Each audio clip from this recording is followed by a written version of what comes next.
Thank you for Bonjour. Merci de cette occasion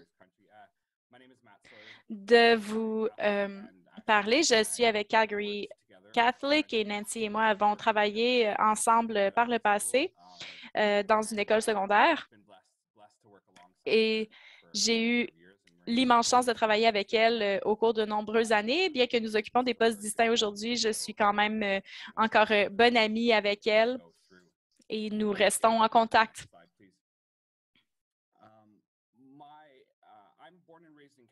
J'ai été élevée à Calgary, où je suis née. Mon père est allemand. Mon deuxième nom vous l'aura peut-être fait comprendre. Et ma mère vient de Trinidad, où elle est née. Et donc, mon père a immigré avec mon grand-père à l'époque. Et donc, je suis trinidano-allemand. Et donc, la seule autre personne que je connais avec cette identité culturelle, c'est ma sœur. Donc, beaucoup de personnes me disent, mais voyons, c'est quoi ton héritage? Et beaucoup de gens m'ont même demandé pourquoi je n'étais pas blanc. Parce que je disais toujours, je suis moitié allemand.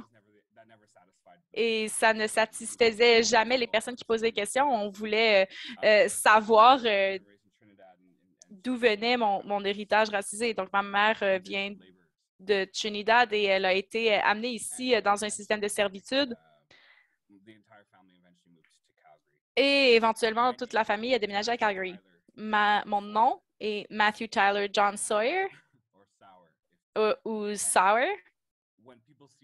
Et lorsqu'on voit mon nom et ils voient mon visage et ils ne font pas le lien, j'ai souvent cru que les noms étaient très cruciaux et souvent, on ne les considère pas à leur juste valeur. Donc, que ce ne soit dans leur classe ou nos élèves, on utilise le nom des élèves comme marque d'identification pour noter leur présence. Mais dans mes classes, je fais très attention aux noms. Je veux que mes élèves comprennent leur nom. Moi, je veux comprendre leur nom aussi. Je veux connaître leur histoire, leur récit. Les noms sont tellement importants à notre identité. Je commence toutes mes classes au cours des premières journées d'école.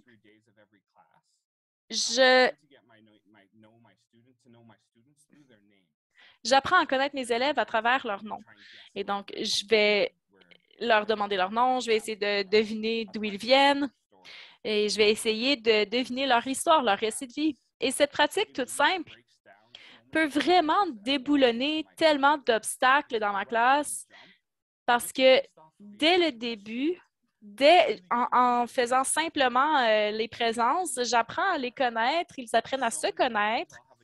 Et si souvent ça m'arrive d'entendre un élève me dire « Je ne sais pas, écoute, j'ai aucune idée », et alors je leur demande « Mais va demander à tes parents ».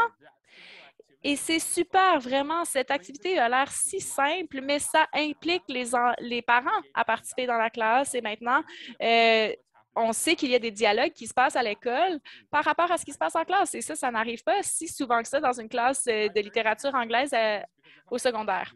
Et donc, je fais très attention à faire ça de façon intentionnelle parce que si je le fais bien, le reste de la classe se passe tellement bien parce qu'on a déjà bâti des relations de confiance.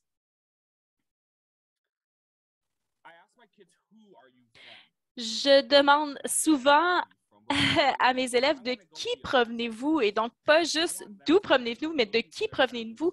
Je veux qu'on dépasse le territoire et qu'on parle de nos histoires familiales, qu'on réfléchisse à nos identités et j'aime élever les élèves à comprendre la valeur de leur vie, le sens de leur vie en leur demandant de qui provenez-vous et peut-être seriez-vous familière avec cet exercice et si ce n'est pas le cas, je vous encourage à aller regarder leur site web. Ça s'appelle Living Hyphen, qui est un magazine qui est publié dans tout le pays. Il y a aussi un podcast.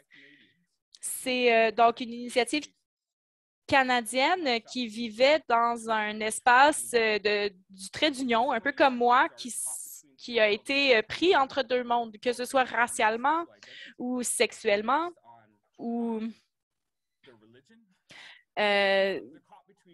dû à leur identité religieuse. Souvent, j'ai des élèves qui sont pris entre deux mondes et d'identifier cet état que de vivre dans l'écart du trait d'union en posant la question, mais de qui venez-vous? Eh bien, c'est vraiment inspirant et ça aide ça aide au dialogue pour l'ensemble du groupe. Donc, mon projet aujourd'hui spécifiquement, c'est de vous parler des voix qui nous proviennent des marges, les voix marginalisées. Et donc, nous travaillons vraiment avec la marginalisation dans mes classes et je crois que c'est possible de travailler sur la marginalité dans tous les secteurs, mais moi, j'ai une politique dans ma classe. En fait, dans mon plan de cours, c'est écrit directement « Aucun vieux mec blanc mort ». That we read and we teach about are from the perspective of dead white males, and that's nothing against dead white males. Parce qu'on ne veut pas juste enseigner sur les perspectives des hommes morts blancs. Parce qu'on sait déjà que les élèves ont déjà beaucoup d'occasions, je veux leur de lire ces hommes blancs morts et je veux leur donner d'autres perspectives. Alors, on donne un accent sur les marges et c'est quoi d'être marginalisé. Et puis la prochaine, je regarde et on fait un cadre dans le cours sur ces groupes marginalisés. J'ai une bibliothèque de la littérature qui vient des perspectives de ces groupes marginalisés, soit les auteurs, les artistes, les créateurs, créatrices, les poètes, les directeurs, etc., viennent de ces communautés. Parce que moi, je veux connaître leurs histoires. J'ai d'autres catégories, vous allez voir, parce qu'il y a d'autres groupes marginalisés aussi. Et on parle de ça, et je parle de la jeunesse comme un groupe marginalisé aussi, parce qu'il y a des moments que leurs voix sont minimalisées. Ils sont moins importants. Ce qu'il dit, il y a moins de valeur. C'est important de moi d'inclure la jeunesse, parce que si je fais ça, je parle à 100% des personnes dans mon cours. Et puis, ça devient inclusif parce que tout le monde peut connecter à un certain niveau, soit il était marginalisé ou connaissent un autre élève qui était marginalisé. Et si je peux connecter sur ce niveau, et le travail devient plus facile. On va aller au prochain aspect. J'ai fait une liste qui va être partagée avec vous plus tard à travers ces différents genres d'écriture ou lecture. J'ai des différentes affaires de littérature qui vont à travers tous ces genres, soit les romans, les fictions, les poésies, les films, les chansons, des perspectives autochtones, par exemple, par chaque groupe marginalisé. Je demande à mes élèves de créer leur propre cours. J'ai toutes ces catégories, j'ai 6 catégories, 8 groupes marginalisés, j'ai 48 textes qu'il faut lire. Pour lire, il faut juste choisir un de chaque groupe marginalisé. Alors, ils vont parler et regarder à travers les yeux d'un différent groupe marginalisé. Et j'ai besoin d'assurer qu'ils vont choisir en tous les genres. Alors, j'essaie de leur donner le pouvoir qu'eux, ils peuvent s'approprier cette littérature qu'ils vont choisir. Et à la prochaine diapo, dans le 10e année, le projet des romans, c'est tout sur les voix marginalisées. Ça, c'est quelques des romans que j'ai choisis. C'est un projet de lecture de romans individuels. Alors, j'ai un peu un problème, j'achète trop de livres. J'apporte ces livres de chez moi, je m'en fous de qu'est-ce que l'école a à mes dispositions. Avant, j'ai utilisé ça comme une excuse qu'il n'y avait pas. Non, j'apporte plus que 60 romans dans mon cours et c'est les élèves qui vont choisir. Alors, ça, c'est le côté des romans, la fiction, et ils peuvent choisir entre ces livres. Prochaine. Alors, qu'est-ce qu'ils vont faire avec ça? Je leur donne une série de questions. Qu'est-ce qu'il faut chercher dans ces livres vraiment des affaires typiques de littérature, mais aussi de faire une comparaison des voix. Alors, dans cette slam ou la poésie, c'est comment les luttes sont semblables ou différentes d'une autre minorité visible qui est démontrée dans un TED Talk. Et c'est quoi les connexions de la communauté des sans-abri avec la poésie écrite par les personnes sans-abri? Et on essaie de faire des connexions à travers tout ça.